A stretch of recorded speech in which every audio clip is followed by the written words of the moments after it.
Distorted View Daily proudly presents great moments in racism. Come here, hit me. I wouldn't waste my fucking breath on you. Come here, hit me. Go ahead, take my picture. Want to take No, my video? come here, hit me. Oh, you're so nice. I'm so glad to have met a fucking shit skin like you. Keep talking. I will. Call me I racist really names. like you. I like you. No, call me I racist like names. the color you are because it comes out of my ass. There you go. You're gonna Keep saying racist shit. Yeah, I'm fucking racist. I am. I will fucking blow your fucking country up, you fucking shit skin goof. Yeah, go ahead. Yeah, what else? Keep talking. What else? You'll be hearing from my lawyer. Woohoo! What, fucking shitskins got money for lawyers nowadays?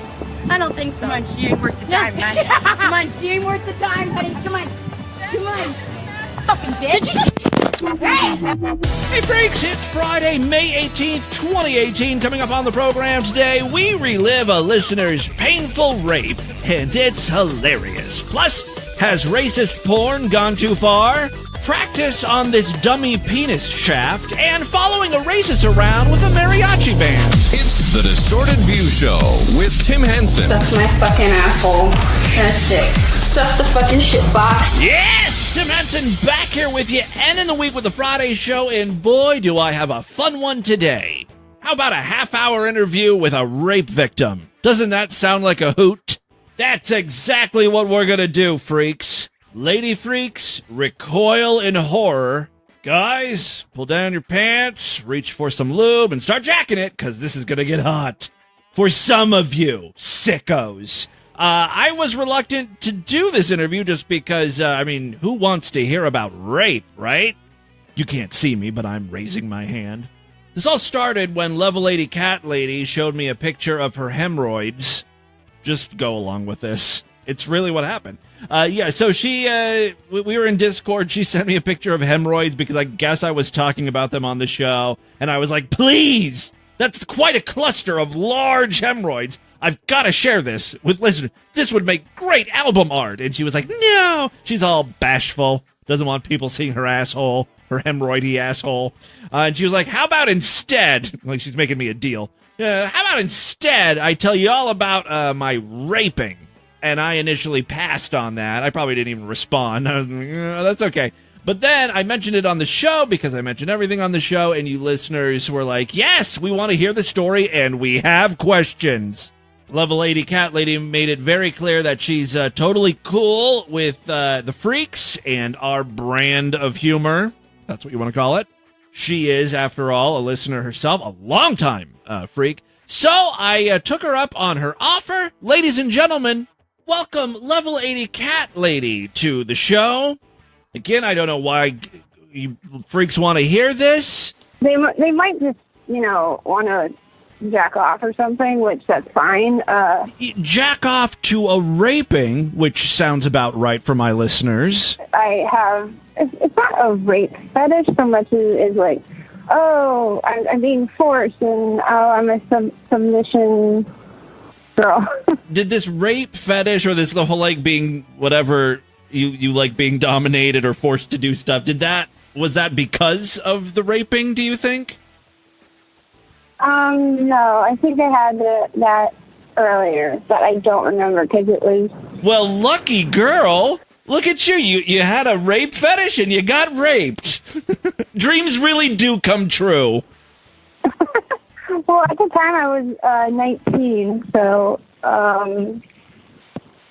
I'm sorry, I'm so nervous. I've been listening to you for 10 years. Don't be nervous. Hey, real quick, before I forget, if there's anything that like any question that goes over the line or is just too weird or you don't want to talk about it, we'll have a safe word. How about that? Which is something I know rapists don't ever give you. So I thought, like, you could just scream Tim's tiny dick and I'd be like, okay, I know we need to move on. Okay. Okay, great. Oh, and I'm sorry as well. It's well known I have cancer, and some of the radiation treatment went to my brain, so... Jesus Christ! Occasionally, I might forget a word. I mean, when are you going to catch a break here? Cancer? Rape? The funny thing is that I remember having a tumor in my mouth since I was 5 or 6. It's just one memory of me eating an Oreo and trying to push it up to the roof of my tongue, and it hurt a lot because I had the tumor in the upper left. The upper. I'm sorry. It was in the roof of my mouth on the left, so they took out a bunch of that. Is that the first time you noticed it, like when you were eating the Oreos? Yeah, and then I wasn't really aware that I should tell my parents. Mm-hmm. So when I was around 11 or 12, I realized, like, hey, this isn't right. This is a bump in my mouth, quite a big lump. I think it's cancer. I'm going to just not tell anybody because I don't want to die in a hospital like other fucking cancer patient kids. Wow. So for 5 years, I didn't tell anybody. And on my little brother's 16th birthday, they took the biopsy, and then 5 days later, I was told that it was cancer. And I was right, and now I'm a huge hypochondriac. So you first noticed the cancer from the Oreo, then you let it sit, you let it fester for a good 5, 6, 7 years, and because you did. That sounds like what I would do with, like, when I have like these rashes or like when I had that headache. I was like, I'm not going to go to the doctor. We'll just see how it plays out. Either it's going to go away on its own or I'm going to die. Yeah. Let's put the cancer aside. Like, life has already dealt you a pretty shitty blow there. And then there's the rape. The rape happened, it happened about a year after I was cured or less from cancer. It's like, yeah. It's like, okay, cancer's gone. Now here's something else traumatic to deal with. Yeah. So you were 19 when this happened. Walk us through this dream date of yours. Did you know this guy? Was it a complete stranger? Let's get into this, bitch. Oh, wow. So I'm going to say his name was, I don't know. I almost said Tim. It's like, that doesn't work. No. His name is Bob. Yeah, okay. Tim is a lot of things, but he's not a rapist. No.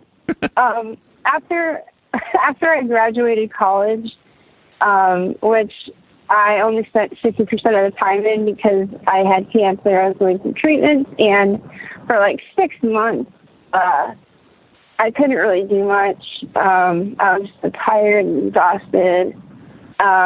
Like I said, I have brain damage from radiation. Mm-hmm. I did lose like 80 pounds, though, when I was a kid from that. Smoking cancer, bod. Yeah, cancer diet, great diet. Yeah. You shouldn't have it, but sometimes I think, like, man, I kind of wish I had the cancer diet, which for me included chicken broth, vegetable broth, and hot tea for a while. So basically, it's like you're starving yourself. Not on purpose, though. Do you think this guy, and I know we haven't even really got into the story, but if you had that pre-cancer weight on you, he wouldn't have found you attractive enough to rape? Can we somehow blame this on the cancer, too? You lost all that weight, you're looking totally rapeable. Well, the thing is, this is actually a date rape, so I did know the guy. Okay. Like I said, Bob. At the time, I was 19, and he was 17. A 17-year-old raped you? An underage kid raped you? Well, let me get into it. Okay, yes. Please, go ahead. Sorry. I'll shut up. Oh, no, it's fine. You're lots of fun. Anyway, so Bob, I actually dated for like 3 to 5 months right out of high school. And then, well, not right out, because I was 19. So when I was like 19, I dated this guy, and he was 17. And the only problem was that he liked drugs. But the drugs he liked was like weed, cough syrup. No, not cough syrup, I'm sorry, cough medication, because it has dextromethorphan in it, and that's what medications that end in DM, like D as in dog. Right, like Robitussin DM. Exactly. Okay. So he was tussing it up. After we had broken up, we had still been hanging out together with his new girlfriend, who was a lot of fun. And we honestly broke up on amicable terms. Sorry, I forget how to pronounce that. And one day I went to his house, and his girlfriend was there, of course, because I wouldn't want to go by myself because I wouldn't want her to not trust me as her friend and his friend. Boy, was I kind of wrong. I'm glad she was there, but at the same time, I'm not. So I go upstairs. He was in an apartment with his mom and dad. Well, I mean, he's 17. I go up there, and his girlfriend is chilling, and he's chilling, and I think they're probably listening to Sublime, because what goes better with weed? Oh, here's the answer to that question for Luke asked. It smelled like weed and Nag Champa incense, and it sounded like Sublime. So there's that. Oh, that's what. Someone wrote in wondering what the rape smelled like. So it's there's your answer. You said that in advance. Yeah. I was cracking up. So I want to make sure you got the answer. Okay. So I get there, they're hanging out. I hang out, and one of us says, "Hey, we're thirsty. Can you go grab us a drink?" He's like, "Okay." So before that, he was fiddling around in his bathroom. I think at the time I thought he was just taking some cough medicine to get high. So he went downstairs, brought us up some drinks in a cup, which you should not trust anybody with that. Getting drinks from people you don't know. Stuff. But you knew this guy. You had dated him. You didn't think he was going to do anything to your drink.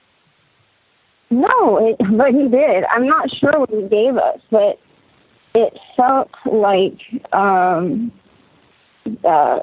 roofies. So what happened was he gave us the drinks. Both of us were very tired very soon. So I asked him, "Do you mind if I lay down on the bed? I'm kind of tired all of a sudden." He's like, "Yeah, sure." But I wasn't really tired because as soon as I laid down, I couldn't move. I couldn't use my voice, like physically or anything. Mm-hmm. And so his girlfriend was also drugged. And so she was on the floor, and I don't know why she was on the floor, and I got in the bed. But he had one of the sliding mirrors for closets with some stuff. Yeah. I look over, and I start seeing them like they were having sex. So after he had sex with her, he came onto the bed. Oh my God. He came onto the bed. And he got on top of me, like he was straddling me. And he undid the buttons of my pants and pulled them down to like my knees, I think. Mm-hmm. And I'm like, oh God, is he seriously doing this? Like, I trusted you, I dated you, I was very nice to you, I drove you around because like you and your friends were constantly not smoking pot, so I had to be a designated driver. So I mean, that's one thing about him that's really shitty, other than the rape, of course. Right. So he gets on top, blah blah blah. Sorry, not unbuckle. Whatever, took down my pants, and stuck his big, hard dick in. Although it wasn't really big, it was like 4.5 inches. But he was 17, so I don't know if dicks grow more after that. Yeah, I think he's pretty much stuck with a 4.5-inch dick. I don't think it grew anymore. Well, he deserves it. So, okay, he's raping you. He's inside. What's happening in your mind? It's almost like a nightmare. Or, I mean, it is a nightmare, but, like, I mean, a literal nightmare. Because, like, you want to talk to him, but you can't. And that's something that happens. Or you want to move parts of your body, but you can't. It's like waking up to, what's that thing? Sleep paralysis? It's like waking up to sleep paralysis. Right. I couldn't move my arms around. I couldn't move anything. I couldn't talk.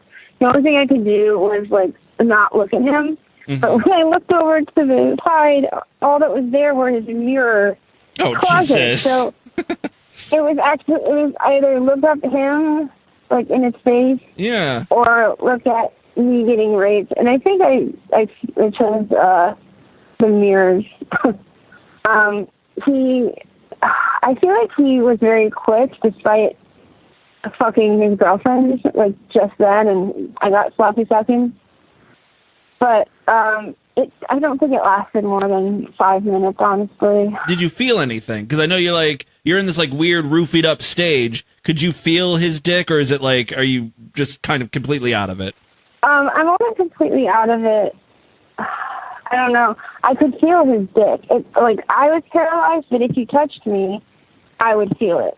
So there's a difference in being paralyzed and getting touched. So yeah, I felt it. After that, I fell asleep for like 5 hours, and it wore off the medication. So I got out of there, and I left to wherever I lived at the time. I think Southern California. Yeah, that would be right. And I didn't tell anybody for good reason. One is that I had only been cured of cancer for like a year, and I didn't want to fuck with my parents or my family again. So I never told anybody about it. Well, I never told my family about it until 3 or 4 years ago. I told my mom, and she made it about her, just like she always does. Is she a narcissist? Yes, but she's mostly very, what's the letter M? Oh, manipulative. Oh. I know. One thing else real quick about that, I didn't call the cops mostly because I was 19, and I don't know, nobody ever talked to me about, like, if you get raped, you should call the police or whatever, and they give you a rape test kit. Mm-hmm. But, again, this is 9 to 10 years ago. Right. So, I think that's about as much story from me. If you have any questions, of course. Yeah, well, when you left... Sorry, it's long. No, that's okay. When you left the rape scene, I guess, what was your ex-boyfriend / rapist there? Did you say anything to him as you were leaving? Like, what the fuck? Or did you just want to get out of there?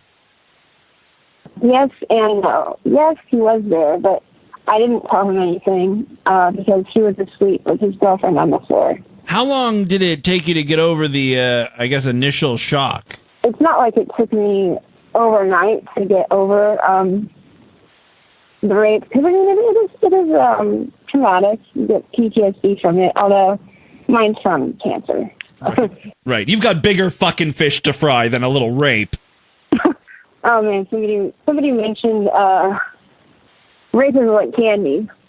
And I agreed, but I said, rape is like candy, but it's a Halloween pillowcase full of Smarties. Wait, Smarties aren't that bad. Oh my God, they're chalk, dude. Well, okay, there are worse candies, Good and Plunties, for instance. But we're getting off topic here. God. Did you ever confront this guy or talk to him again? No, but he did try to add me on Facebook last year. Oh my God, the fucking nerve! Right. Maybe he didn't think I was, like, maybe he thought that I wanted it. Like, you know, I was there, obviously. I wanted to get fucked. Right, so. You're there, you're a woman, you're a vessel to be filled. Of course, you know, you're ready to get fucked at all times. Let me look at my list of questions from freaks here. This is one, I didn't come up with this. I want you to be aware of that. Okay, bring it. When you were being raped, did he complete? Did he, like, come? Because I know he had sex. He fucked his girlfriend first, so he still had some more ammo in the chamber or whatever. Apparently, but because he actually was courteous enough to put on a condom. Oh, that's nice. So, I know, that's nice. That's why I'm not sure if he was trying to rape me or not, because he put on a condom. Right, yeah, he was trying to rape you. Just in case there's any question about that. Just because he put a condom on, he's a courteous rapist, maybe, but he's still a rapist. So the question that was posed real quick is, did you come? And if so, who came first, Tim or you? It sounded like you said Tim, but I'm partially deaf, so. I did not come because I never in my life, aside from twice, in my almost 13 years of being sexually active. I'm 30. I should mention that, but I'm 30, and I lost my virginity at 17. So, no, I did not come. And he wasn't making an effort to make me come either. Right, he wasn't trying to pleasure you. Yeah. So on top of the cancer and the raping, you've never had an orgasm from sex? Not from my G-spot. If I want an orgasm, I pretty much have to do it myself during sex. So, here's a question real quick. This is one that I came up with. Why does God hate you so much? Well, I know why. Because as soon as I realized I was like 12, I'm like, I have cancer. This is fucked. Fuck you, God. So if he exists, he probably wasn't very thrilled that I was like, how could I? It's kind of like God is raping you. You think about he's not Poseidon. Yeah, yeah. That wouldn't be so bad. Well, he's a god, I would assume. Yeah. Another question submitted by a listener was the rapist a good fuck? Now, I know the rape wasn't pleasurable, I'm guessing. But like when you fucked him as, dating, boyfriend, girlfriend, was he any good? He was average. I've had smaller dicks than him, and it's about, I'm not saying this to pander to the men, or you. Thank you. But, sorry. But I've had dicks between sizes like 3.5 inches to literally 9 inches. And I would rather have the 3.5 inches than the 9 inches any day. My current boyfriend's dick is above average. Oh, is it bigger than 9 inches? No, God, no. Oh, okay. I can hardly take his dick. I mean, my boyfriend's has I know like a lot of rape. I don't know a lot of rape victims. Just the women I've raped. No, the way I understand it, the way I understand it is rape victims tend to be a little shy when it comes to sex. PTSD and that. Did you find that was an issue, or are you able to sort of like put that out of your mind? Honestly, I was having sex as soon as I got a new boyfriend, but not like immediately, like after, I don't know, a few weeks. Back on that saddle. Good girl. I'm not going to let a little rape slow you down. I mean, as I'm sure you know, Timmy Boo, you're born asexual or homosexual. Right. So I thought like I could change my preference for like men or not want to have sex. So I've had a lot of sex since then, but not like, oh, I was raped because I have sex, like kind of what people say in pornos or whatever. And I do still enjoy it. The other thing is that, I don't know, did I mention the not quite rape fetish I have? At the very beginning, when we started talking, you touched upon it, but let's get into that a little bit. Okay. So you like pseudo rape scenes where you're like describe that. What's going on? It's kind of like role play, I think, because it's okay. Like I know my boyfriend isn't raping me because they're like, let's go have sex. It's like, yeah, and then I'd say something like, hey, can you be like super rough with me and spank me and And you don't think that has anything to do with you being raped? This is something that was inside of you before the the rape incident, right? I think so. I don't know if fetishes are earned or you're born with them. So, but I have quite vanilla fetishes. So my favorite fetish that is not a real one you can have, or rather not one you can really act upon, is tentacles. That's my thing, aside from, real men. Like anime tentacle porn, like that sort of thing? You want to be raped by, like, squids? Oh my god, it is rape, isn't it? Yeah. Oh, what's the name of the kid that loves to sing about fucking his dog? Jonathan Nyhouse. Yeah. I want to fuck my dog. Yeah, I want to fuck some tentacles. But I do want... You should record some music. You could be like the Jonathan Nyhouse of, like, octopus sex. Just for the record, you're not into fucking dogs, right? Oh, God, no. I don't even have... I'm sorry, do you, like, not know my name? I am Little Lady Cat Lady, not Little Lady Dog Lady. I want to fuck my cat. We got another question from a listener. I'm not sure who this is from, but they obviously know you. I think Scumhook sent this in. Oh, Scumhook. Given that you have huge tits, and then he put in parentheses, she really does. I've seen bikini pics. Can she really blame her rapist? Can you... do you blame your rapist? Because you're so good looking, you got those beautiful big tits. I mean, of course you're going to get raped at some point in your life, I guess, is what Scumhook's question is, or he's inferring. I don't remember what picture he's talking about, but I think it would have been like a year after my cancer.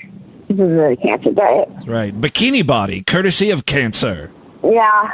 But I've been on a diet, and I try to work out despite being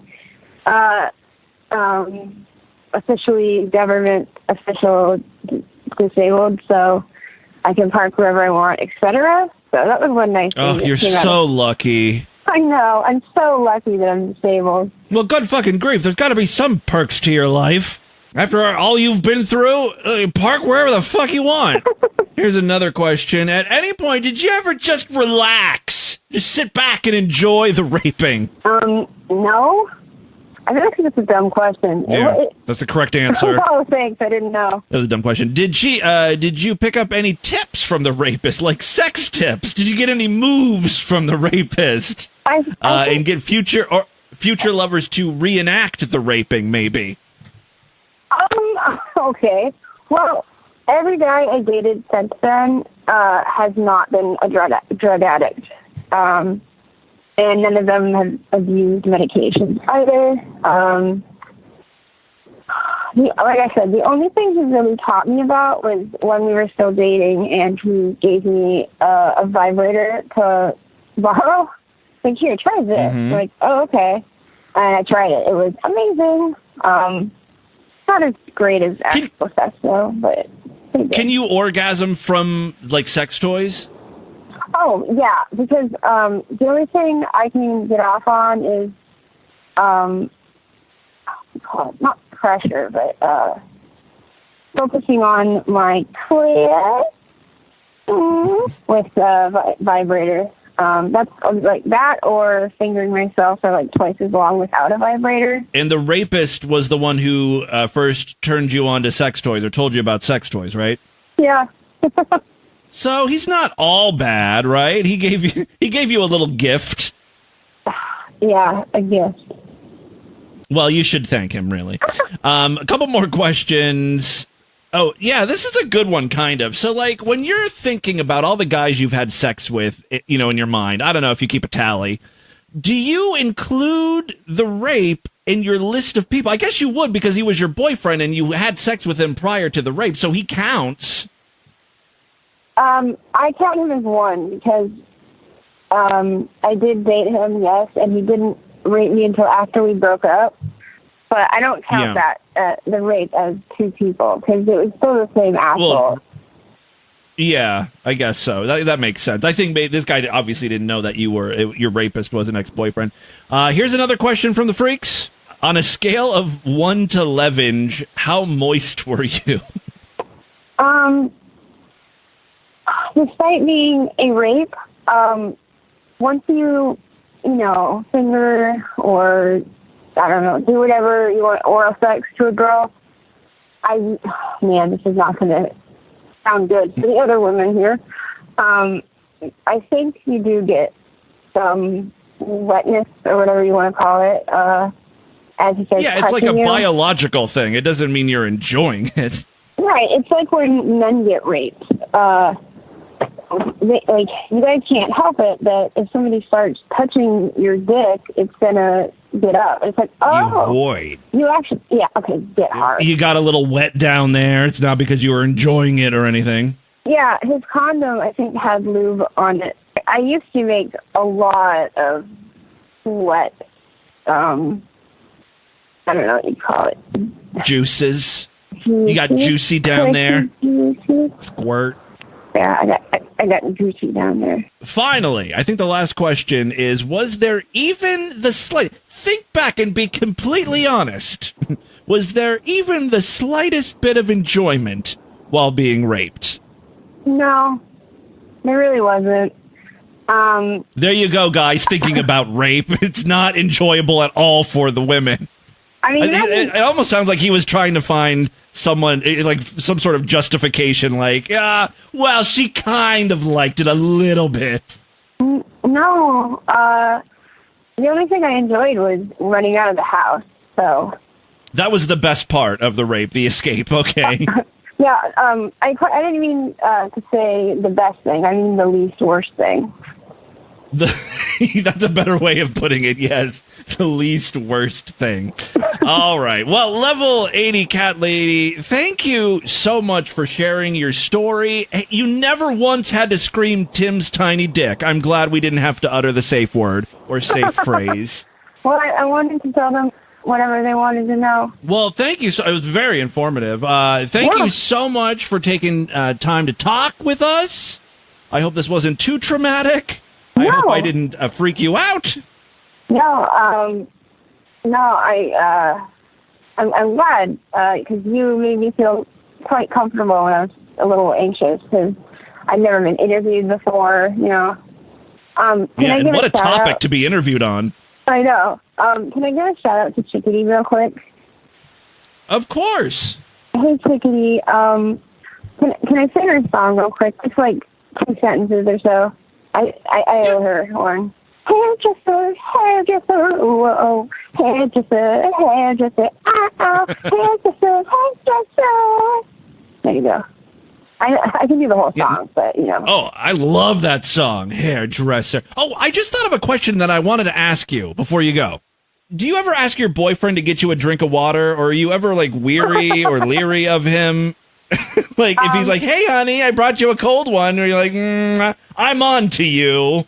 No, we've been together for 7 years, and I told him if he wants to kill me, do it with a shotgun to the back of my head because apparently that's the quickest way to kill yourself. That's very romantic. Level 80 Cat Lady, thank you so much for taking the time to talk with me.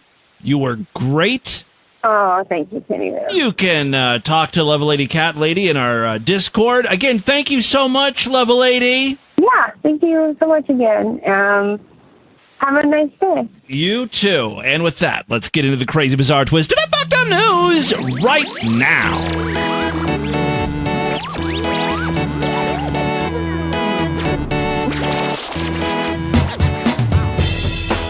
If you're not a member of the Distorted View Sideshow, what are you waiting for? Help support this nonsense. If you like the show, prove it.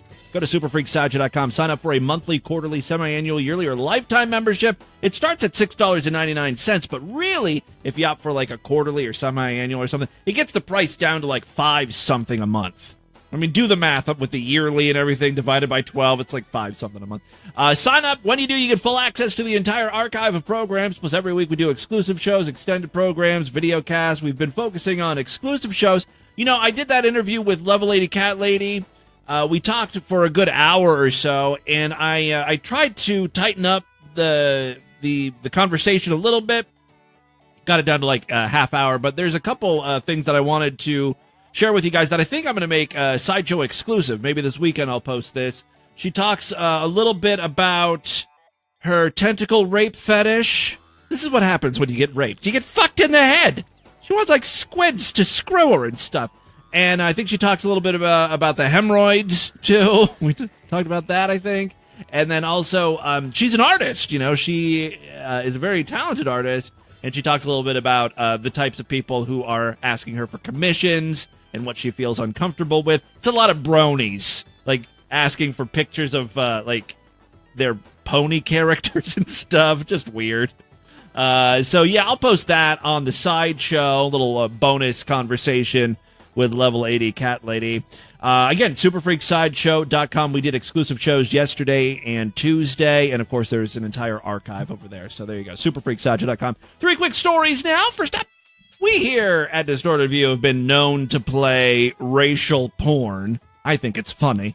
I love it when big dick black dudes are, like, slapping their hogs all over some blonde bitch's face, making her cry because she doesn't want to have sex with a black guy. Or, like, the version where, like, the white girl's just super verbally racist, calling the black guy bad words, the N-word, and bad words. And then, he just totally fucks her hard because of it. Well, I've got a story about racial porn here. Maurice McKnight, who goes by the stage name Mo the Monster, says his rights were violated when a white porn actress said the N-word twice during a crucial part of their film shoot. Like, if they deleted that part of the scene, nothing would make sense. It was integral to the scene and the film itself. You know how people are glued to their monitors for the plot of porn. All right, so I'm guessing it's like the cum shot, right? Like, that's the one part you actually need in the porn. That's the end, right? That's how you get to the end of the scene, is the jizz. So I'm guessing, like, as he's jizzing or as she's coming, she's like, ah! Oh. Say. Crying for nigga dick. Yeah. Yeah. Well, hold your heels. That's a black actress saying the N-word. They're allowed to. Like, they're called nigger toes? That's my mom. She's very, very white but old, so I guess we're going to give her a pass, too. She thinks that's the proper name for Brazil nuts. Okay, so anyway, at some important part of the scene, the actress said the N-word twice. He's launched a lawsuit against DogFart.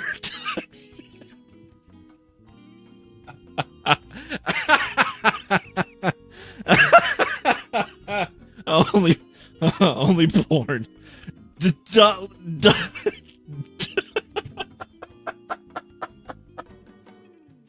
Jesus, that snuck up on me. I was not expecting to say dog fart. Jesus Christ, this fucking program. All right.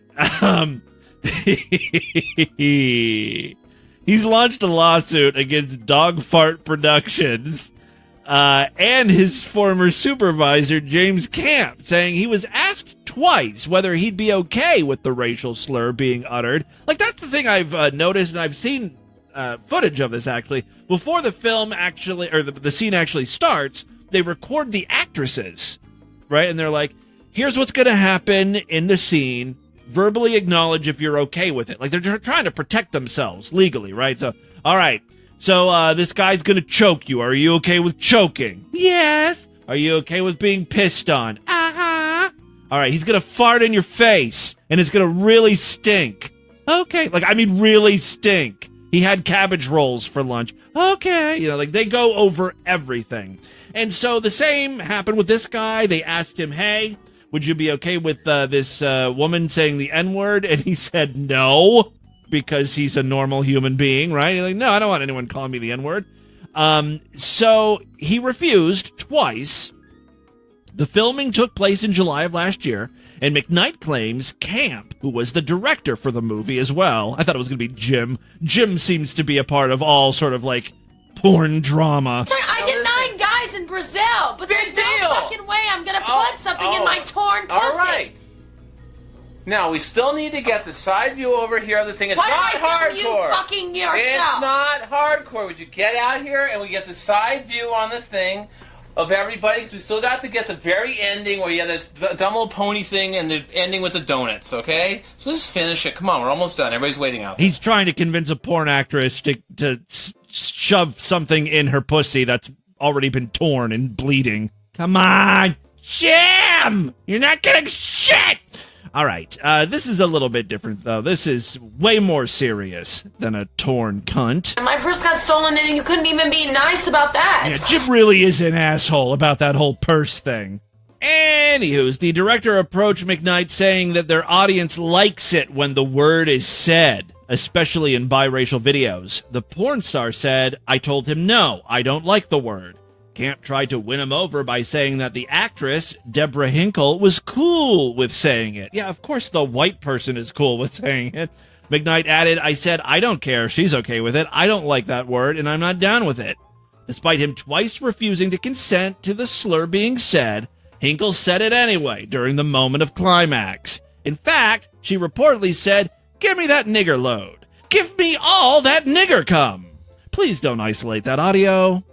I mean, I guess in all of the ways you can say the N-word, this is probably the nicest. You know, like, oh, she wants to take your N-word load. Give it. I would love it if you gave me that nigger cum, right? I want that nigger cum all over my face. It's a nice thing, right? Kind of.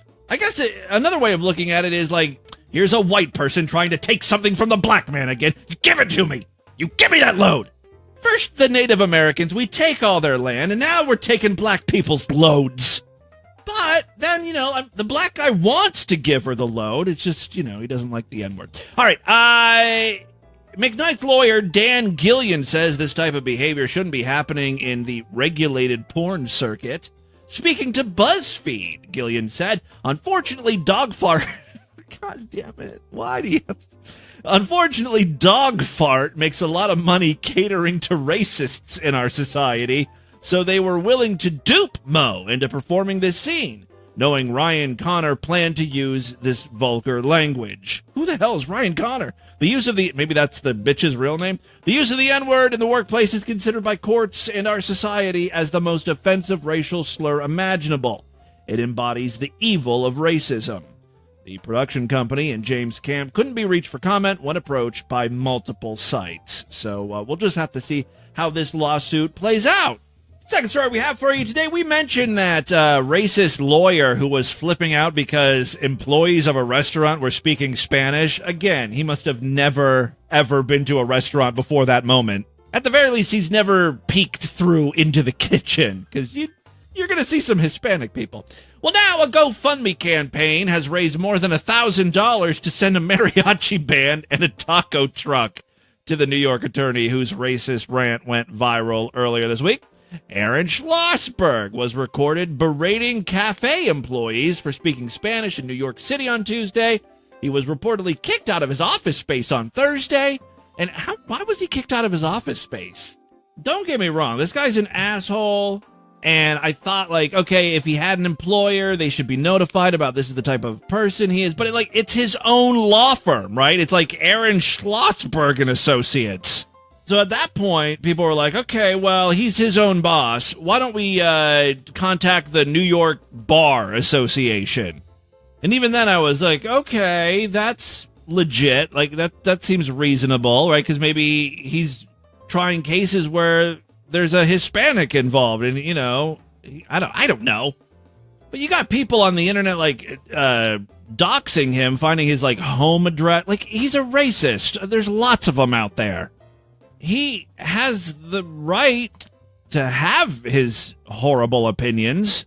I don't know if I agree with publishing his home address and shit like that. It really does become kind of like a witch hunt, right? I mean, the mariachi thing is pretty funny. Follow this guy around. All right. Aaron Schlossberg was recorded berating cafe employees for speaking Spanish. He was kicked out of his office space on Thursday and had a formal complaint filed against him by a New York congressman. I'm guessing his landlord kicked him out. I'm not sure on what grounds. He has a lease, right? And I don't think there's an asshole clause in the lease, Maybe there is. You can't discriminate based on race. Maybe that's where they got him. I don't know. It just seems really weird. All right, so he was reportedly kicked out of his office space on Thursday and had a formal complaint filed against him by a New York congressman. Schlossberg couldn't be reached by the telephone number listed on his firm's website. The Twitterverse also wanted to respond to his bigoted tirade. The alt-immigration Twitter account suggested sending a mariachi band to sing La Cucaracha at Schlossberg's office. I think they also, hacked his website to make it, I don't know if they wrote it all in Spanish or they said, now in Espanol or something.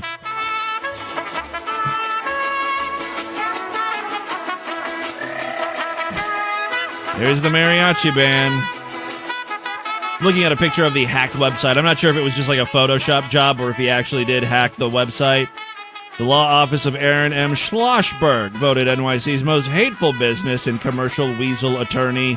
And there he is in his suit and his Make America Great Again hat. That looks like that was Photoshopped in there.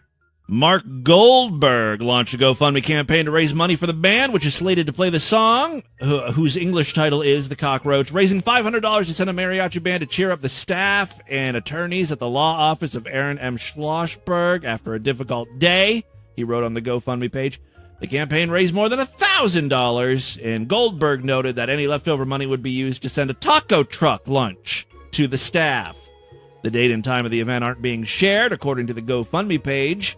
It will happen very soon, though, Goldberg wrote. We are also checking with NYPD today to see if any permits are needed just in case. That's Twitter justice for you. Final story we have for you today. Firefighters have to prepare themselves for some pretty hairy situations. In Germany, they're doing exactly that. The problem is everyone over there seems to love their butt plugs and penis rings. And when you've got more people using penis rings, you're going to have more mishaps with the penis rings, and that's going to put firefighters in high demand. The sex toy gets a little too attached to their owners and requires urgent removal. Getting rid of a stuck penis ring or butt plug isn't an easy task. It requires delicate care and attention. It means firefighters have to be trained properly. Oh, there's new penis training dummies. It means firefighters have to be trained properly before they can tackle an emergency. At a seminar for 600 firefighters in Dresden, East Germany, firefighters learned exactly that.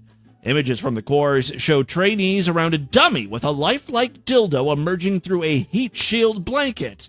On this occasion, a penis ring was trapped on the shaft of the dummy's manhood. I remember, in 6th grade, I had to take, everyone in school had to take, a CPR class, and they had that dummy, and you're supposed to put your mouth over it, and breathe, it's supposed to be someone was drowning or whatever. It was super boring. Well, here's a way to spice things up. Give that dummy a pussy, and get something stuck up in there, and have the children fish it out with their little tiny fingers. You know what I mean? Be fun. All right, on this occasion, a penis ring was trapped on the shaft of the dummy's manhood.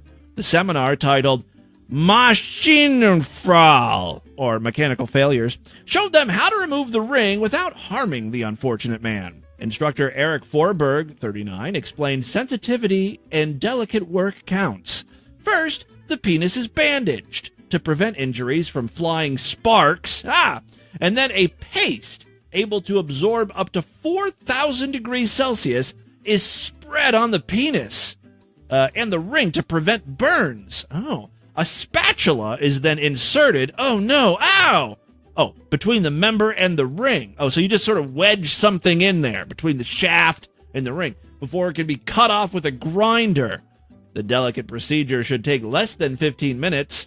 Rescuers have been called to free crochet needles stuck in a man's urethra, a penis trapped in a bottle's neck, and even an apple inserted up a man's rectum. One weightlifter in Worms, West Germany, spent 3 hours having his penis removed from the central hole of an iron weight. The weight had to be shattered using a grinder and then cut up with a vibrating saw. Firefighters on the course say the training is no laughing matter. Trainee Matthias 36 said the training is not fun for us, but rather requires the utmost concentration. The patient is in enough pain, after all. So at least they're taking things seriously. I don't think a 6th grade class would be able to do that. All right, there you go. That, my friends, is your Distorted News for Friday. Let's do a couple voicemails and get the hell out of here. Oh, real quick, I did promise that I was going to give away one of the Super Nintendo Minis today. Well, I would like to congratulate DV listener John, Sideshow member John. John wrote in, thanks for setting up the contest. I submitted reviews on the following services: Podchaser, Stitcher, and iTunes. He hit 3 of those services. I think he deserves an SNES. Thank you so much to everyone else who took time to spread the distortion. I've got one more of these things to give away, so if you didn't win, that's okay. I've got another one for you, maybe, possibly. You might just win that one. Sideshow member John, congratulations. I will get your address and mail that off to you ASAP. Now for some voicemails. Love to hear from you, freaks. 206-666-4463. Call in, say hi. There are other ways to contact the show, though. You can email me, show@distortedview.com, if you want to send me a link to something you would like to see featured. Of course, I'm all over social media, Twitter and Instagram. I am at DistortedView, and Facebook.com/DistortedViewShow. Tim, Big Moist. Just calling in. Not really going to have a point. I'm going to suggest something stupid, and it's not really going to happen because it's already been happening. I'm just going to ramble on for a couple minutes. You should do this. You should put your stuff on YouTube. Get a little more recognition. Okay. I know you play cum farts and all that, so it should be against YouTube's audio rules. But yeah, I don't know. I've already been demonetized. I'm not going to be making any money off of YouTube, which is fine. I just want more people to discover the podcast. And actually, I did post a couple videos, stuff that I posted on Facebook video first. And that was up on our YouTube channel earlier this week. If you are not subscribed, it's youtube.com/DistortedViewShow.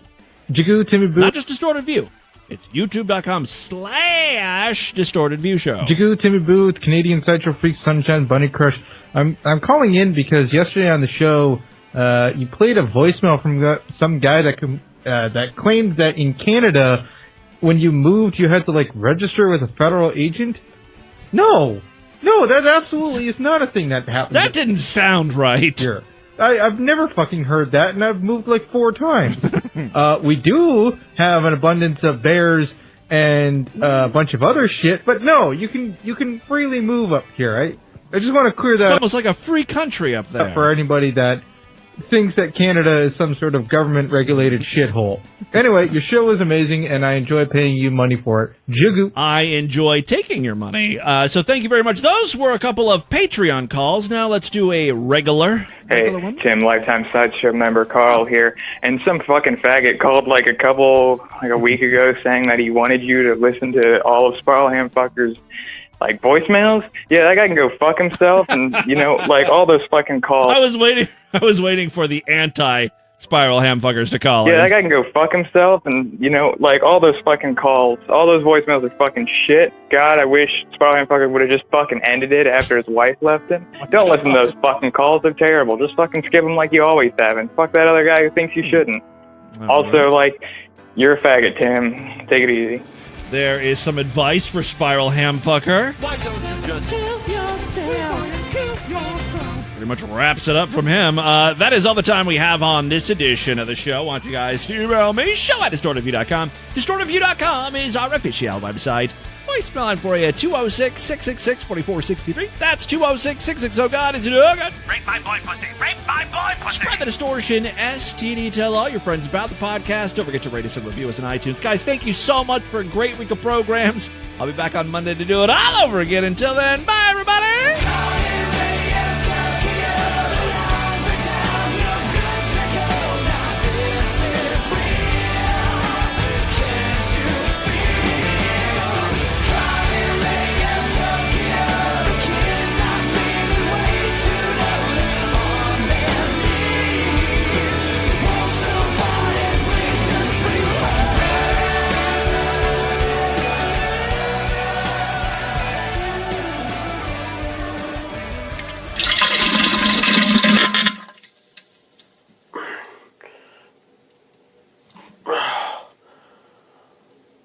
Holy fuck. Ooh. Bristol 7, Revenge of the Churrs right there.